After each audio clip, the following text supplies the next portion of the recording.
Well, good Wednesday morning. Camera was shaking just a little where I touched it, but good Wednesday morning. It's good to see each and every one of you again this morning. This is Wednesday, hump day, middle of the week.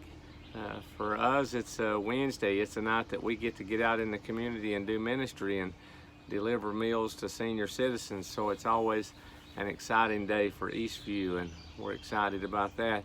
Also, it's half the week is gone, so Sunday is coming, and Home Again, our event for Sunday, will kick off at 10:45, and I'll talk more later on in the week about how we're going to do that, and we want to remind folks that we want to be as safe as we can, and we want to do this wisely, and I think it's time, but I think we need to do it wisely, and just encourage folks to come out. If your church is, I mean, we can seat 250 people in our auditorium, so we should be able to get 125 folks in with no problem, and keep everything spaced out good. So we're looking for a great turnout Sunday, and just a time to worship together, be safe, but to come back together and draw our strength from one another. So our devotional today, and this goes right along with this, I don't think we're getting in a hurry, but God reminds us that God is never in a hurry. He says, don't try to get out of anything permanently. Let it do its work so you become mature and well developed. That's from James chapter 1 verse 4. It says, one of life's frustrations is that God's timetable is rarely the same as yours. You are often in a hurry when God isn't, and you get frustrated with the seemingly slow progress you're making. But remember, God uses your entire lifetime to prepare you for your role in eternity. The Bible is filled with examples of God taking His time when developing someone's character, especially in leaders. He took 80 years to prepare Moses, including 40 in the wilderness. For 14,600 days, Moses kept waiting and wondering, is it time yet? But God kept saying, not yet. The key is not to get discouraged. When the prophet Habakkuk got depressed because he didn't think God was acting quickly enough, God asked him to be patient and reminded him it will take time for the vision to be fulfilled.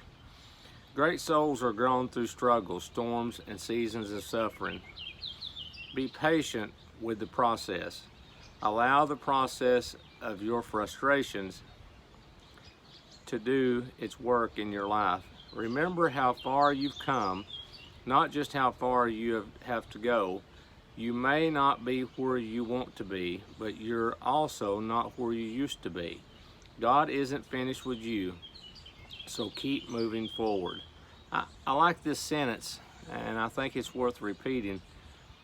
In the very first paragraph, it says, but remember, God uses your entire lifetime to prepare you for your role in eternity. That's what this life is about. It's preparation for eternity.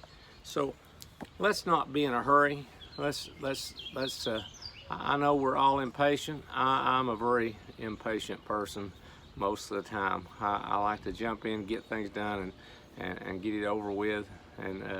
But we need to learn to wait upon the Lord.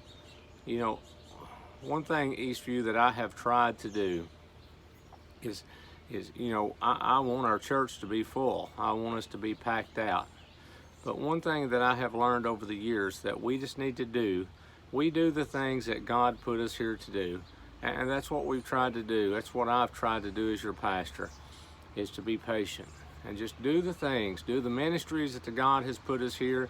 If we have 25 people, if we have 30 people attending church regularly, and we're doing the things that we're doing all the things. Now, if we're not doing the things that we're supposed to do, that's a different story. But if we're doing all the things that we feel like God wants us to do, no matter how big the results are, we have to understand that we are preparing people for eternity. And so we're just waiting on God, and I know and I trust that God has great things in store for us. So just trust Him. Try to mellow out today on this hump day, Wednesday, and that you have a great day, and just allow God to fill your heart and bless your life. We'll talk to you later.